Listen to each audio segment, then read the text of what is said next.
Американците велат, за да си успешен, треба да изгледаш како успешен. Не заборавајте дека патот до успехот секогаш е поплачен со многу работа, дисциплина и пред се точност. Јас за жал денес поради моите опрски малку закаснив на договореното време, но мојот гостин како истински джентлмен е тука и ме чека, затоа што точноста е одлика на големите луѓе, а тој е голем човек и пред се джентлмен. Горан, здраво. Здраво. Се извинувам што каснам, но ете, знаеш како да тие работи. Нема оправдување за каснењето и никогаш не пробувам да најдам, но еве сега ќе пробам да го направам тоа. Гужба беше, извини. Знаеш како иде тоа, гужба беше. Се случува. Како си? Добро, благодарам. Баш ми е драго. Малце временцето е такво какво што е, но топло. Ете, ќе се ладиме со вода, што да ти кажам. А за старт би сакал да те прашам, неформално ми кажа дека пола од твојот живот си го поминал на работното место. Како беа твоите почетоци? Па да, повеќе од половина живот. Ако ги бројам годините кои што ги имам и годините кои ги поминав и се уште траат, почетоците скромни. Скромни, како и секој почетник. Почнав од најдолното скалило. Компанијата тогаш не беше како што е денеска исто. Се развивав заедно со компанијата. Имав можност да и се уште имам можност да работам во компанија која што вложува многу во луѓето да се развиваат. Така да развојот беше некако природен и не беше наметнат да човек почувствува некаков страв или некаков притисок. Напротив, сето тоа идеше доста спонтано, така да... Тоа е многу убаво. Какво е сега чувството кога ќе погледнеш? Значи си почнал како почетник, да кажеме, од најдолната функција во самата фирма и сега си на врвот на таа фирма. Какво е чувството кога гледаш дека убаво кажа растеше заедно со фирмата? Убаво е чувството. Секако дека е чувството многу убаво. Затоа што имавме можност да учиме, се уште имаат помладиве колеги. Многу е важно да сакаат да се развиваат, многу е важно да сакаат да учат. Секако дека чувството е прекрасно, бидејќи скалилата и целите кои што сум си ги поставувал, сум ги исполнил. Секако нема да застануваме тука. И понатаму секојдневно си поставувам цели. Секојдневно имам краткорочни, дневни цели, неделни, месечни, така да верувам дека ќе продолжам со тој правец. Тоа е еден рецепт како вистински џентлмен си ја задржува мотивацијата градејќи си, нели, и поставувајќи си цели. Вела дека сите почетоци се тешки, нели? Како беше вашиот почеток? Од денешен нагол, да, почетоците се тешки, но и не мора да бидат. И зависи кој како си ги разбира тие почетоци. Од денешен нагол, може би во тој момент ми биле тешки, ама од денешна перспектива која ќе ги погледнам работите, ми било тешко затоа што не сум бил искусен, затоа што не сум имал доволно знаење. Откако сето тоа се совладува, станува многу полесно, станува една дневна рутина, вообичаена практика и така натака. Така да. А сметаш ли дека добар лидер се станува или се раѓа? Комбинација од двете. Така? Да, комбинација од двете. Може би преовладува се станува. Треба да се имаат можеби некои вродени карактеристики или карактеристики кои што се одлика на пред се и на домашно воспитување. Нели? Али има доста компетенции, лидерски компетенции кои што се стекнуваат, се вежбаат и мислам дека никогаш не можеме да ги усовршиме до таа мера. Колку и да се трудиме, сепак имаме сите ние недостатоци, имаме своји мани, али се трудиме и вежбаме да ги анулираме. Многу е важно колку сака човек. Да, тоа да ги... Желбата секогаш е најбитна, нели? Што знае желбата кога е доста, нели? Да. Како еден од поуспешните менаџери и лидери кај нас во фирмата, нели? Убаво го почнавте муабетот со добрата организација. Тоа е одлика на еден добар организиран џентлмен, јас тоа морам да го признам. Сега за помладата генерација што не гледа, би сакал да им кажеш некаков совет колку е вербата во нештото важна и колку е добрата организација пред се важна. Многу е важно. Мора човек пред се да верува во нешто, да сака нештото да го направи, доколку има вистинска желба, доколку има вистинска мотивација за постигнување на тие цели, секако дека организацијата е можеби и полесниот дел. Ке се најде начин како сето тоа да се организира, да се направи, ако суштински се приде на целта или на предизвикот кој што го имаат, што и да е, секогаш мора да постои некаква цел. Доколку има цел, ќе се анализираат суштинските причини како можеме да оствариме таа цел така да после тоа само си доаѓа организацијата, си доаѓа сама по себе. Не велам дека е едноставна, напротив. Бара доста енергија, време и така натака, но е достижно. Па да, нормално бара време, како што викаш, пола живот си таму, така да тоа бара истрен. А си помислили прв пат кога отиде првиот ден, врати се ако можеш, кога отиде на интервју за работа или кога влезе, кога си рече еден ден ќе бидам директор на оваа фирма? Не, секако тогаш не го помислив тоа. За волја на вистината, во истиот ден имав понуди за 2 работни места, од кои што другото пак беше дури и поплатено. Али многу е важно да го работите тоа што го сакате, тоа што ви исполнува, тоа што мислите, каде што мислите дека можете да дајате некаков придонес. Така да, без разлика на материјалниот дел кој беше помал во компанијата каде што сега работам, предизвикот беше поголем. Нормално не помислав, дури и компанијата беше многу помала во секој случај. На своите почетоци во тоа време. Но како одминуваа годините, како растевме како компанија, никогаш не застанав. Една од вредностите кои што ги почитувам, ги негувам и ги сакам е личниот развој. Значи, секој ден треба да се трудиме да бидеме нешто подобри од вчерашниот и во тоа цврсто верувам и секако можеби до сега ова е врвот во мојата кариера, али не би сакал да кажам дека тука и би застанал. Секако ќе има и други можности со самиот развој на компанијата во која што работам, секако постои можност и за мој личен развој. Па фала Богу, сакај го тоа што го работиш и нема треба да работиш ниту еден ден. Да. Така некако би го резюмирал овој дел што го кажа, нели, затоа што треба да го сакаме тоа што го работиме и обратно. А кажи ми, што мислиш, кои се клучните работи што треба да ги поседува еден лидер, еден менаџер? Можеби најважна работа е интегритетот.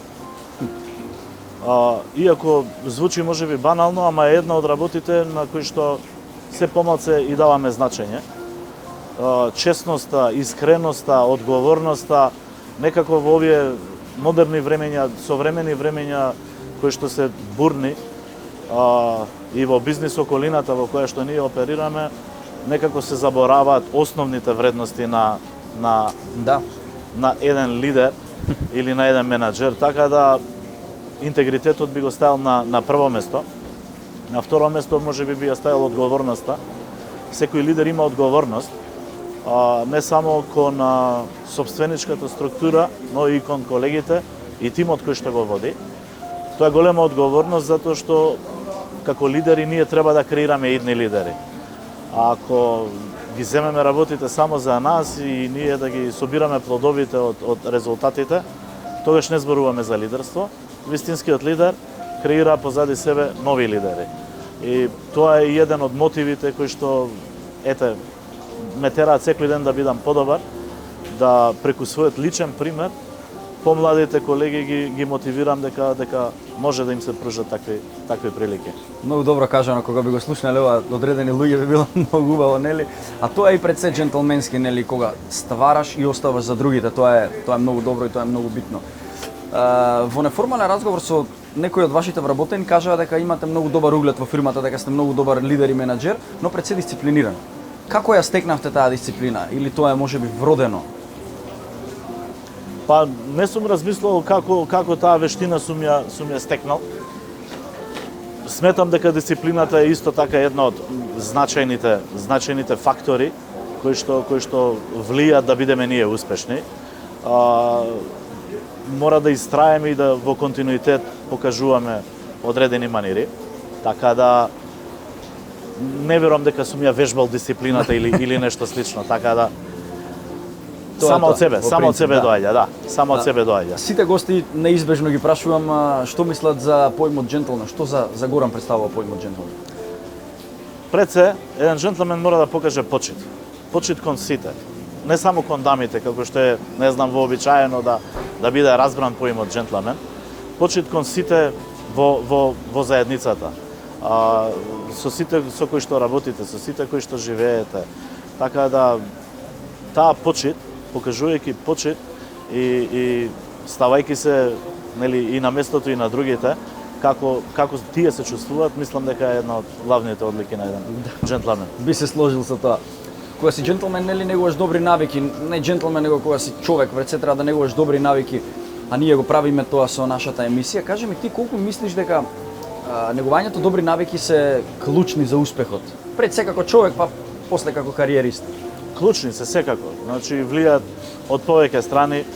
Секоја добра навика влие на повеќе полиња. Не е само во професионалниот живот или во деловниот свет, а секако пред се лични навики кои што влијаат да личноста биде изградена како што сака да биде изградена.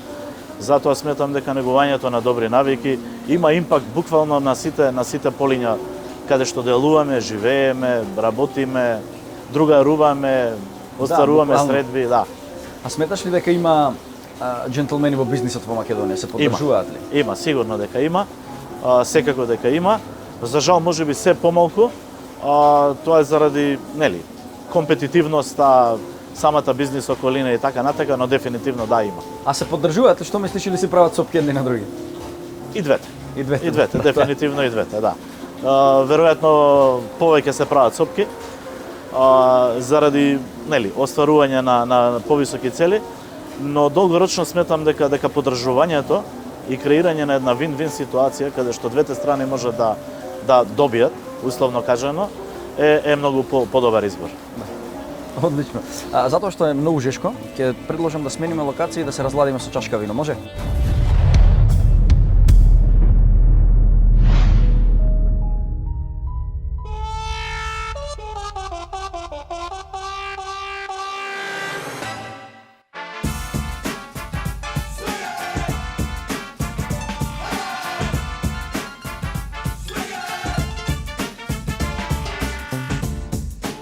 Манжетните се еден од деталите кои што се дел од машкиот формален стил, во комбинација со вратоврска и класични чевли. Тие го символизираат успехот и самодовербата на еден маж. Манжетните добиле популарност во 17-тиот век. Тие биле создадени од луѓе кои сакале да имаат пософистицирана гардероба и кои сакале да се издвојат во општеството од останатите. Со текот на времето, манжетните почнале да ги користат најсофистицираните мажи. Господата кои носеле смокинзи и друга формална гардероба, често носеле декоративни манжетни. Некои од нив, најпопуларните видови манжетни се направени од камен, благородни метали и разни видови ткенини. Манжетните биле специјално направени за да се прицврстат ракавите на француските кошули, но и за да се постигне елегантен стил кој ќе го нагласи истанчениот вкус на мажот. Оние кои сакаат да носат манжетни, ја разбираат сериозноста кои што тие ја носат со себе. Едно од основните правила е дека манжетните секогаш треба да се носат со сако. Некои мажи денеска можеме да ги видиме како носат кошула со манжетни, но без сако, а оваа практика не носи никаков моден израз, а во исто време го намалува вниманието кое што ќе го добијат манжетните. Всушност, повеќето мажи може да носат манжетни во релативно формална социјална средина. Ова ќе додаде софистицираност на изгледот за кој обичните копчиња не се способни. Манжетните не се само обичен моден детал. Тие представуваат поелегантна ера во која убавината на облеката ја надминува практичноста. Уште од минатото во машката мода се верувало дека еден маж во класична гардероба изгледа многу стилски и многу попредставително. Најважниот момент при одбирање на бојата на манжетните е тесно поврзан со бојата на кошулата која носите, но исто така зависи од нијансата или материјалот од кој се изработени другите модни додатоци, кои ќе ги вметнете во изгледот. Најпопуларни се белите, златните и сребрените нијанси на манжетни. Во последно време, на актуелност добиваат и дизајните во сина и црна боја. Откако ќе одберете бојата на кошулата, обрнете внимание на другите условно кажано метални аксесуари кои ќе ги носите. Почнете од вашиот часовник, токата од ременот кој го носите и формата и материјалот на копчињата од кошулата. Доколку одберете да носите златни манжетни, тогаш бојата на кошулата нека биде црна, зелена, сина или пак жолта. Сребрените нијанси на манжетни најмногу одговараат со црните и сините тонови на кошули, додека црвените или кафените манжетни најдобро ќе се одвестуваат со бели кошули. Откако го одбравте омилениот модел манжетни и соодветно ги искомбиниравте со вашиот стајлинг, следно што треба да знаете како правилно да ги носите. Најважниот совет е да ги носите со костен. Манжетните не се дизајнирани како секојдневни модни додатоци. Ова правило важи дури за оние типови кои се изработени од свиленкасти материјали и за кои веќе напоменавме дека може да се комбинираат во малку по-кежуал изглед, но сепак треба да се внимава. За костум со црна вратоврска, без разлика дали станува збор за класичен модел или пеперутка, можете да одберете малку погламурозен модел на манжетни, како оние кои се декорирани со диаманти или бисери. Кога посетувате настани и манифестации кои имаат строг дрес-код, тогаш потпрете се на едноставните метални форми, украсени со полудрагоцени камења или сребрени емаилирани површини. Во светот несомнено има многу успешни джентлмени кои што се многу успешни менаџери, но да не заборавиме дека и Македонија има многу успешни джентлмени кои што се успешни менаџери. Како што тоа го прават по светот, така тоа го прави кај нас Горан. Секој утро станува во 5:20 и денот му почнува многу порано отколку на обичниот смртник. Како е да се живее тој лајфстайл? Пред се да наздравиме. Наздрави. Ранобудник сум, многу рано станувам, 5:20, 5:30 ми почнува денот. Сакам рано да станувам и исто и рано сакам да легнувам. Сметам дека спиењето, предолгото спиење е губење време. Доволно е колку што чувствува телото потреба за да се одмори, толку е доволно, така да сакам да си ги фатам работите од рано наутро. Истата навика ми е и за време на викенд. Истите принципи си ги задржувам. Денот зимо исто 5:20, 5:20. Исто. Викаат дека телото поинаку функционира кога ќе се разбудиш во 5 на сабајле и генерално тоа е како совет, ако сакаш да бидеш успешен, ако сакаш да бидеш, се извинувам, да станеш во 5 на сабајле до 5:30, поинаку функционира и телото, подобро се чувствуваш, покреативен си, дали е тоа навистина така? Извини, најкреативен си од 5 до 8 на сабајле. Моите омилени часови се утринските, исто така, да. Пред да почнат сите оние гужви, пристигнување на многу пораки, телефонски повици, така да во тие 3 часа од 5 до 8 може човек да се сконцентрира, може да размисли убаво, мирно е, тивко е, нема никој. А што се случува кога треба да си легнеш? Во колку викаш рано легнувам? Што значи рано легнувам? Вообичаено 22-23 часа. Па добро, и не е така рано, пак е Да, некое нормално, да. нормално време. Менаџираш, значи си и татко и сопруг и менаџер на компанија која што има многу вработени. Како успеваш цел тој баланс да го најдеш? Во што е тајната? Веројатно е желбата. Има време за се постигнува се. Зборувавме преска и за организацијата. Да. Добра организација, мене денот така ми почнува. Прво нешто наутро е да видам што ми следи во текот на денот, што треба да се заврши, што треба да се исполни, така да не ми е некоја потешкотија тоа. Кога треба да организираш и изменаџираш толку многу луѓе, дали понекогаш можеби го повишуваш тонот, дали си строг менаџер од тој аспект? Сметам дека не сум строг. Тон не повишувам. Или се трудам да не го повишувам. А ако ми се случило, тоа е во некои исклучително ретки ситуации. Сметам дека никој не оди на работа да некој му повишува тон или да се однесува со непочит. Така да повишувањето на тонот за мене е покажување на непочит. Да, во секој случај, нели? А тоа не е джентлменски затоа што джентлменството е почит. Морам да забележам дека и стилот ти е јака страна на вистина, те фалувам за тоа. Колку сметаш дека еден джентлмен треба да изгледа убаво прикладно облечен за одредена прилика? Секогаш треба да се има соодветна гардероба за самата прилика. Нормално, ние во деловниот свет повеќе сме во костуми, во вратоврски, послужбено, официјално. Нормално, викенди сакаме да бидеме полежерни, поопуштени, така да за секоја прилика си има соодветна гардероба. Да, и тоа е добро, нели? Имаш ли нешто омилен аксесуар, да кажеме, часовник, кондури, нешто без што не можеш да функционираш? Љубител сум на паричници, часовници не. Не сум некој фан на часовници, сакам, ги почитувам, али не вложувам многу во часовници. А имаш повеќе сум практичен онака. Имаш ли нешто на што сакаш да потрошиш повеќе, да кажем? Ова многу ми се бендисува, сакам да го имам. Има повеќе работи такви, да. Секако добар костум, добра вратоврска, на тоа не штедам. А колку често си во одела? Доста често, а? Доста често. Жештина не ти смета, да, добро. Времето е сега малце, да. Кога мораш, кога мора, да. Тоа е. Кажи ми, после еден таков напорен ден, навистина, стануваш во 5:30 на Сабајле, до 11 вечер, ти се случуваат 100.000 разговори, многу состаноци и така натаму. Што е на што те релаксира? Највеќе ме релаксира работа со дрво. Тоа ми е едно од хобијата. Работам онака повремено. Цепам дрва многу. Шала на страна. Да, шала на страна. Интересно хоби. Дрвото е многу племенит материјал, бара многу внимание за негова изработка. Буквално од ништо се прави нешто. Викенди кога имам слободно време или попладневни часови кога имам исто така слободно време, се посветуваме така на некој. А резбаш хоби. не те разбрав? Не е резба, повеќе е правење на украси, па дури сериозни парчиња мебел имам направено од масивно Навистина? дрво, да. Е, тоа не го знаев, пријатно сум изненаден, Да. значи пред се си уметник, нели? Ајде да речем еден изговор за да повторно во тишина се фокусираме на изработка на нешто, тоа релаксира многу. По колку време одвојуваш за тоа, да кажем? Кога ќе се решиш? Кога ќе се решам, знам и да не застанам, знам и да изгубам ориентација за време, да се заборавам Тоа е многу добро. и до доцни часови така да работам, да сечам дрва, да шмирглам, да спојувам, да фарбам и така. А И на крај, кога ќе изработите некој производ од ништо, е така, чувството е убаво. Како не, од нешто.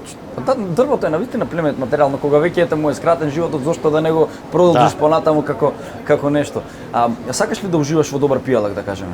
Да, уживам во добро вино, поретко во добро виски, љубител сум на јапонски вискија, во нив уживам така повремено, али ако треба да одберам пијалок, омилен ми е ракија, традиционално кај нас, со добра салата, Така. секако, али еве да речеме во зимските месеци, кога нема баш многу избор на свежи салати, тогаш знам по некоја чаша виски, така. Тоа е добро. Да. Тоа е добро. Да. Јас тоа викам, треба да се прави сено, да се има една умереност, нели, џентлменството е пред се во умереноста и во балансот. Човек си кој што прави многу состаноци. Тие состаноци кај нас знаеме дека неизбежно се прават по ресторани и кафани. Како успеваш да го избалансираш тоа, да го изменаџираш секој ден да си на такви места, да не претеруваш, нели, да останеш умерен? Напорно е, да, али сепак концентрацијата тука ја ставаме ние на она што ни е работа. Дел е секако и дружба со партнерите, со соработниците, со колегите, но повторно ако акцентот го ставиме на страна на работата и си го покажеме својот професионализам, тогаш не е некој проблем да се изменаџира сето тоа. Хедонист си, сакаш да уживаш во работи? Не многу, Не многу? не многу. Па тоа. Да се направи за тоа баланс, нели? Сега да те прашам, ако веќе мораш да одбереш 3 работи сега, часовник, кондура или одело, што би одбрал? Одело, дефинитивно. Имаш ли омилен бренд што сакаш да го носиш? Не. Напротив, сакам да менувам, не се врзувам за одреден бренд. Па да не кажам, скоро секојаш купувам различно. Гледам да ми е удобно, да е квалитетен материјал. Да, во секој случај. Тоа ми е поважно, да. Работата предпоставам ти налага и чести патувања, нели? Па да. Сакаш да патуваш или Многу. Да? Да. Имаш ли омилена дестинација? Повеќе. Ајде те молам, откри ми барем 2. Барем 2. Барселона е една дефинитивно од нив и втора би рекол Сеул. Сеул? Да. Барселона сум бил, Сеул не сум бил, но ете, ќе ми остане некаде во сеќавањата за да пробам да отидам. Нели, патувањето е едно полнење на душата, богати очи, богата душа.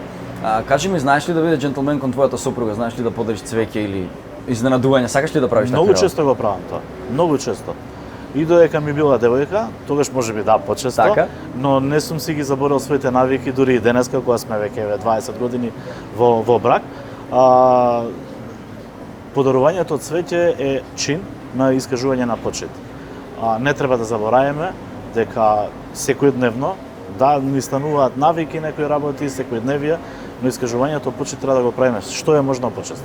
Што е можно почесто, да се подсетуваме дека изразуваме почит. Жената треба да ја освојуваме секој ден како да е прв Апсолутно. пат гледање. Џентлменот што е сега и џентлменот на првиот дејт со твојата сегашна сопруга.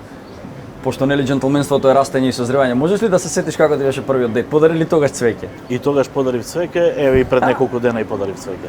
Навистина? Да. Баш ми е драго. Ќе наздравам во тоа име. Се надевам дека ќе можат гледачите да научат и по нешто од ова. Кажи ми тука некаде би го привршил муабетот без кои 5 работи не можеш да си го замислиш денот. Али како онака не можам да си го замислам денот без тоа и готово. Утринско кафе сигурно. Утринска прошетка со мојот миленик. Тоа се веќе 2. Нормално сум многу фокусиран и на деловните резултати, така да денот не може да ми помине без да ги прочитам извештаите, да ги видам што се случува.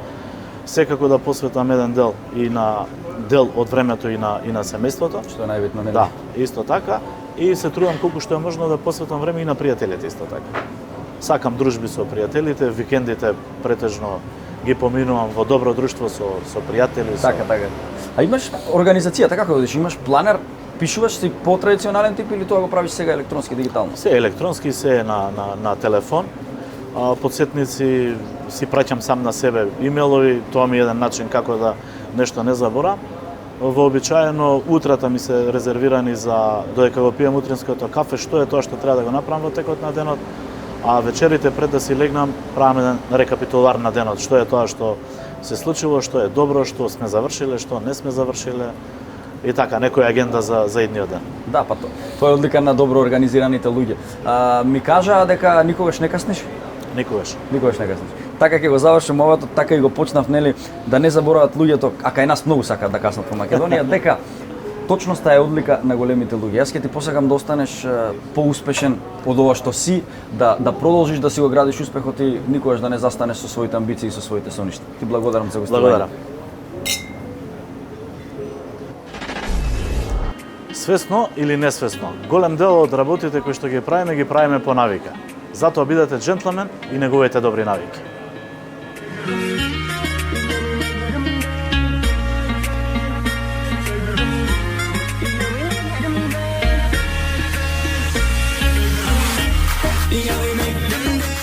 Успехот не се мери според тоа што сте го постигнале, туку со пречките што сте успеале да ги надминете.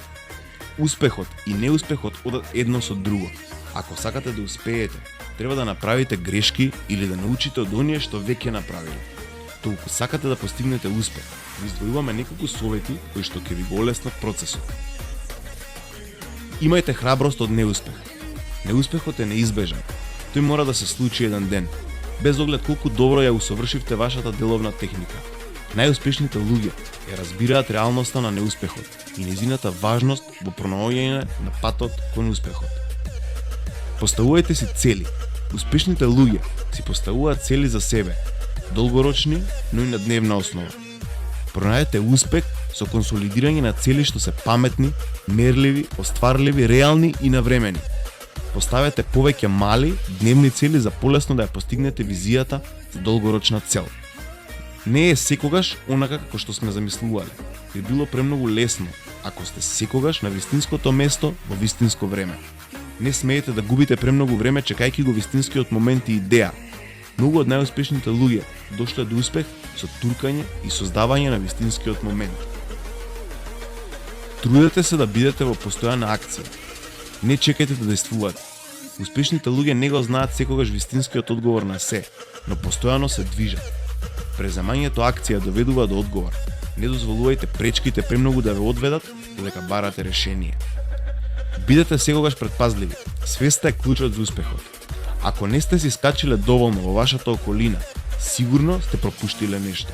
Слушајте што треба да кажат другите за вашата компанија. Постојано прашувајте за повратна информација. Бидете во тек со се она што се случува меѓу вработените. Држете ги очите и ушите отворени за се. Успешните луѓе никогаш не се откажуваат. Неуспехот е дополнителна мотивација за нив. Развијте ја волјата за напредок и покрај сите предизвици со кои се соочувате на патот. Развијте професионална комуникација.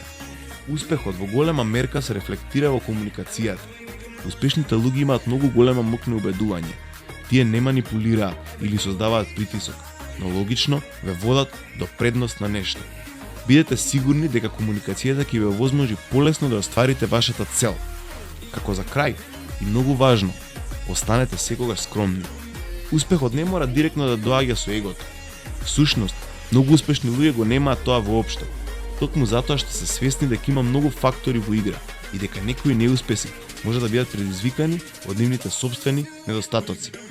Запомнете, дека само вие сте одговорни за секој аспект од вашиот живот и за успех, а уште повеќе за неуспех.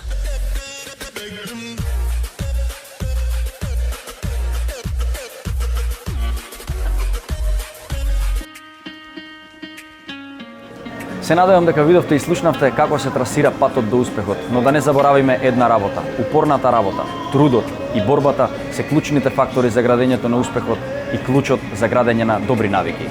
Дали ова навистина вака? Останете со Джентлмен магазин на македонската телевизија и ќе да знаете.